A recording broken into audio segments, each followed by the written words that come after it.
Ciao Juventini of the world, my name is Giuseppe, welcome back on the channel. Oh, I love them, I love these kinds of miracles, the beautiful stories when the small one is beating the big one, Davide contro Golia. Of course, not when it's happening against Juve, but when it's Atalanta losing 2 against Como, winning 3, I love them. Of course I love them. Yesterday was a really nice game. I don't know if you watch it or not, but yesterday, of course, after 45 minutes, I was saying, okay, Gasperini has everything under control. They will win the game. Beautiful goal, Zappacosta, and then second half is starting. Boom, boom, boom. 3 goals before the goal, and that's also good. The goal on penalty from Lukman that is helping me with Fantacalcio, Fanta Serie A. I'm super happy about that as well, but nothing is granted in football. Everything can happen. And also, the win of yesterday, Como, is actually making sure that they are avoiding relegation, which, honestly, I don't care. But it's really nice because Atalanta can't reach Juve at 9 points, or at least not in match day 5. They're sticking there, 3 points less than Juve. I love this kind of thing. Oh, I love them. I love them. Now, for the people that didn't watch the game, you missed a beautiful game because it was really entertaining, especially the second half. For the people from UK that are saying, Beppe, but we can't watch the game. You know it, I already told you, and I will repeat it once again.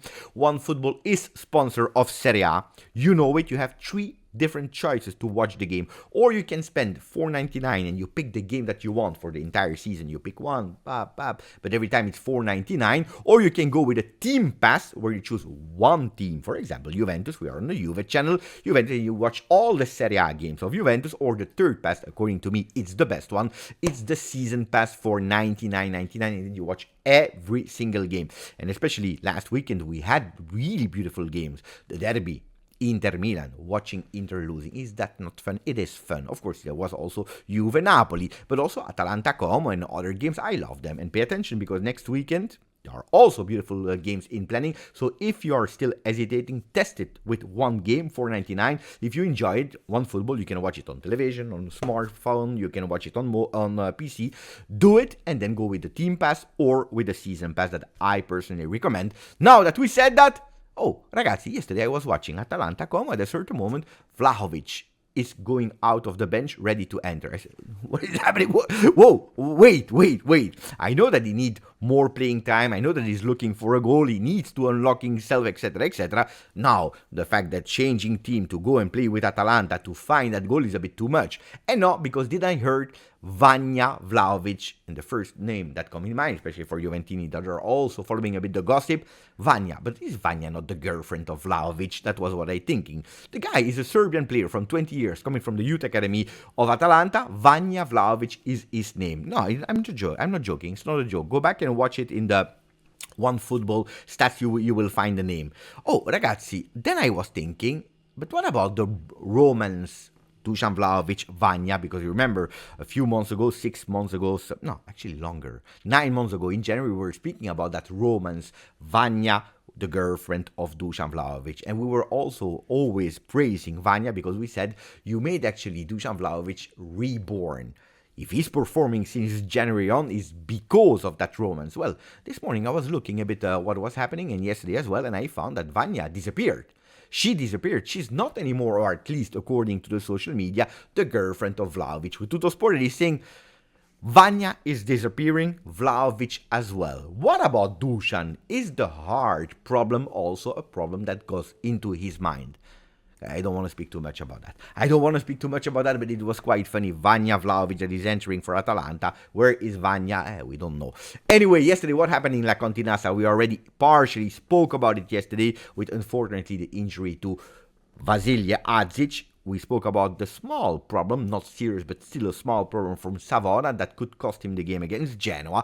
But yesterday, we saw beautiful pictures. We saw Conceição that was training hard, trying to have the possibility to be on the bench and maybe even entering against Leipzig. We saw a beautiful bromance between Yildiz and Locatelli. We saw Dusan Vlahovic shooting on goal, training hard. We saw Douglas Luiz also really close to Collinet. The formula, Collinet for Douglas Luiz, because we are waiting for him. I refuse to say that Douglas Luiz is a problem today. Now, of course, I was listening to actually someone from Gazzetta dello Sport that spoke about it, and he raised up a point. So thank you also to the guy that forwarded me that story on DM in Instagram, because I didn't see it. And he said, what can possibly be the problem at today of Douglas Luiz? Well, Not when he has the ball, because when he has the ball, he has the technique, he has the vision, he can really play and link up. But the problem of when he has not the ball can possibly be a problem at the moment for Thiago Motta, because in Premier League, they don't care that much. If you're able to bring that much when you have the ball, if you are lacking a bit when you don't have the ball in non-possession, well, they accept it because they know that 3 seconds later they will recuperate the ball and they will be again up front. But that could be possibly a problem. The non-possession phase where they are working on, and probably if we saw him yesterday with Chiellini, is because he's putting really muscles, he's working on his intensity, he's working on his physical condition that needs still to increase to be able to do 90 minutes at high tempo. Possession, non-possession. The good news of yesterday that we didn't speak about is Federico Gatti that was there again back in group. He was already called up, but he didn't play against Napoli. So we can have a lot of hope to see him again against Genoa, and we will need it. What about Dusan? Because it's a hot topic that we already covered in the last few days. Well, today Massimo Mauro, ex-Juve player, he spoke about it, and he said something that was actually not bad to help Dusan Vlahovic. Less passes between the defenders, because you know with Juventus had like 700 passes in the game of Napoli, a lot of them horizontal between the defenders, with Kalulu being the first one for touches into the game, but more dribblings and more balls for Dusan Vlahovic. I agree with especially more dribblings, daring a bit more that one-on-one, because we have the players to do it. We have a Koopmeiners, we have a Kenan Yildiz. So if you are able to beat your man one-on-one, you have space up front, and then you can link up with Dusan Vlahovic. So beautiful analysis from Massimo Mauro. And I was already starting to think, okay, we play against Genoa. So let's open the sport pages to understand a bit what they are saying about Genoa, about Juve. Are they speaking about it? Because I need to make my lineup, or at least starting. And I have already a lineup ready, or nearly ready for you, that we will speak about in a second. So Tuttosport is speaking about Massimo Mauro, but also they reminded me that yesterday Torino was playing in Coppa Italia. They are already eliminated.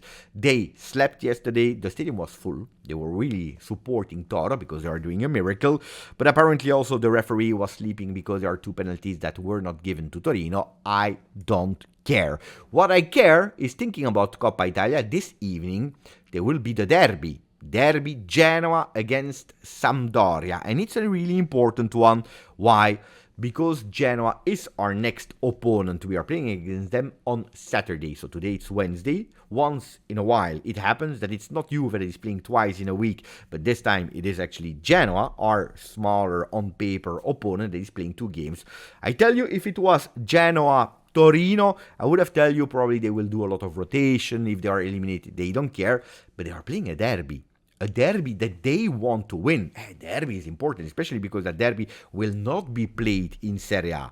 You know it's in or out game, so they will give their maximum to do it. Also, Sampdoria will consider it their game of the season. So it will be a real game where probably already with some injuries, Genoa. On top of that, with some energy spent on Wednesday, it can be a really important one in benefit for once for Juve. What about Gazzetta? Well, again, I checked 3 times the pages. I didn't find any single new about Juventus. So I told myself, that's a bit strange. Why they don't speak about Juve on first page, something, what are they cooking? And so I was really curious. And actually this time they spoke well about Juve on page 8, saying Muro d'Europa, the wall of Europe, because you know it, Juventus is not conceding. It's the only team in the top 5 league that didn't concede since the start of the season. 0 goals against, which is really beautiful. We can be proud about that. But of course, thinking about Genoa that is playing, 1.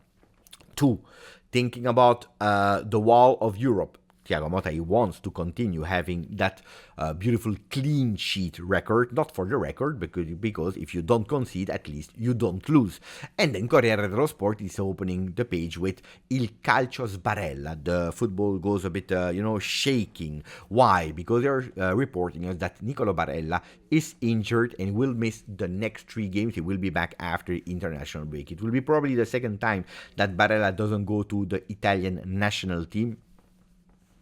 Anyway, he will not be there. They are speaking about a lot of players that were injured. And they are speaking about Scalvini, about Benacer, about Scamacca, Meret, Salamaker. So already a lot of players, but also in Europe it's exactly the same story. Rodri, Ter Stegen, and we'll come back on Ter Stegen and Szczesny in a second. So they're saying there are a lot of players that are got injured. Why? Because there are a lot of games. It's really an alarm sign. Too many games, too many injuries. We know it. It's not only Kefren Thuram that had a small problem. It's not only Adzic. It's really in international football. Something that here on the channel we are speaking about since really long. Now, what made me really smile and actually a bit laugh was when they are writing also fummo I primi a lanciare l'allarme, si gioca troppo, ora ci arrivano tutti. They are writing we were the first one to say we are playing too many games. Now everyone is reporting it. Now everyone is speaking about it. Now everyone is admitting it. No, it made me smile because Corriere dello Sport, they are saying we were the first one that were saying that we were playing too much. I don't know, guys. We are speaking about that, not Beppe, but the entire football world is speaking about that problem since years and years and years.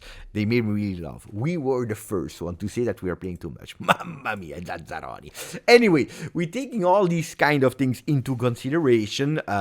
Genoa that is playing, the injuries that we need to pay attention, so rotation, the defense that is working well. I went with a lineup. Pay attention, I have put like 4 question marks there. I'm not sure if Di Gregorio will be in the goal. You know it. Perin being in the goal against his ex-team could always be like a beautiful boost of motivation for him, continuing to involve him. It's super important. We are playing Champions League next.